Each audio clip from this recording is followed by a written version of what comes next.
بسم اللہ الرحمن الرحیم۔ ناظرین کو میری طرف سے سلام قبول ہو۔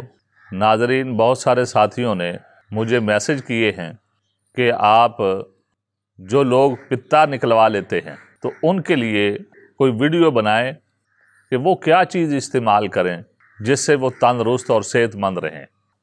تو ناظرین، یہ بات سمجھنے سے پہلے بنیادی چیز سمجھنا ضروری ہے کہ پتا جو ہے کیا ہمارے جسم میں ایک فالتو اعضاء ہے کہ جس کو ہم کاٹ کر پھینک دیں، یا جو ہے اس عضو کا ہمارے جسم میں ایک بنیادی کردار ہے۔ اگر ہم اس کو نکلوا دیں گے تو جو بنیادی کام ہے وہ کون کرے گا؟ ناظرین، بنیادی کام اس پتے کا یہ ہے کہ جو ہم غذا کھاتے ہیں اس کے اندر اکثر روغن استعمال ہوتا ہے۔ سالن پکاتے ہیں، کوئی کوکنگ آئل استعمال کر لیتا ہے، کوئی گھی استعمال کر لیتا ہے، بے شک وہ دیسی ہو یا ڈالٹا ہو، اب یہ روغن ہے۔ اسی طرح کوئی آدمی پکوڑے، سموسے، کوئی چیز بھی استعمال کرتا ہے کھانے والی، اکثر کھانے والی چیزوں کے اندر روغن استعمال ہوتا ہے۔ یا پھر جو چیزیں ہم استعمال کرتے ہیں، بہت ساری چیزیں ایسی ہیں جن کے اندر اپنا بھی روغن ہوتا ہے۔ مثال کے طور پر ہم بازار میں جاتے ہیں، ہمیں کدو کا بھی تیل ملتا ہے، اسی طرح ہمیں اور بھی بہت ساری جو سبزیاں وغیرہ ہم کھاتے ہیں ان کا تیل مل جاتا ہے۔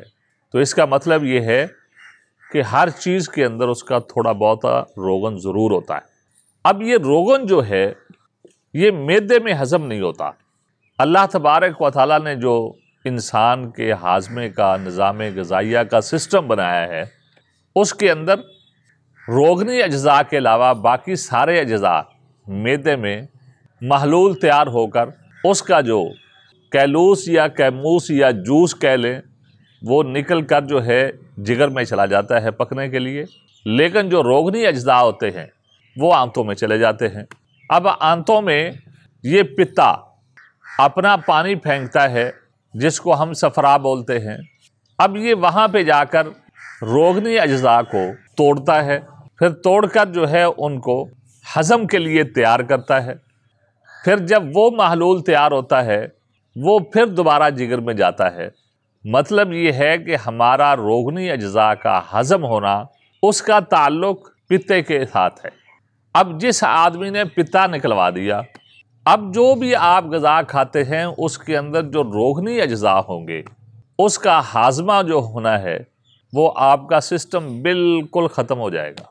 کوئی بھی روغنی اجزاء والی خوراک آپ کو ہضم نہیں ہوگی، جس کی وجہ سے ایسے آدمی کو کبھی قبض ہو جاتی ہے، کبھی جو ہے اسہال لگ جاتے ہیں، پیچس لگ جاتے ہیں، کبھی الٹیاں آنے لگ جاتی ہیں۔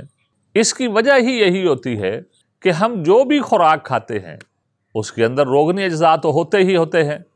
اب اس کے ہاضمے کا جو پورا سسٹم تھا، اور بلکہ اس سسٹم میں جو بنیادی چیز تھی پتا، وہ ہم نے نکلوا دیا۔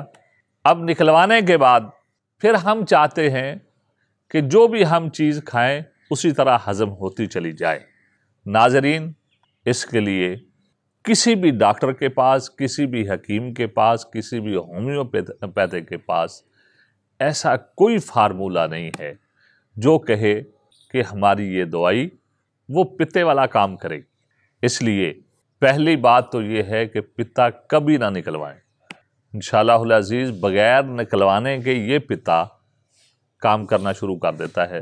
صرف اس میں مسئلہ یہ ہوتا ہے کہ ہم نے ٹھنڈی چیزیں کھا کھا کر اپنے اندر والے سسٹم کے اندر اتنی ٹھنڈ کر دی ہوتی ہے کہ جس طرح ہم فریزر میں پانی رکھتے ہیں جو پہلے محلول ہوتا ہے، بالکل جو ہے بہنے کے قابل ہوتا ہے، جب جو ہے فریزر میں رکھتے ہیں وہ جم جاتا ہے۔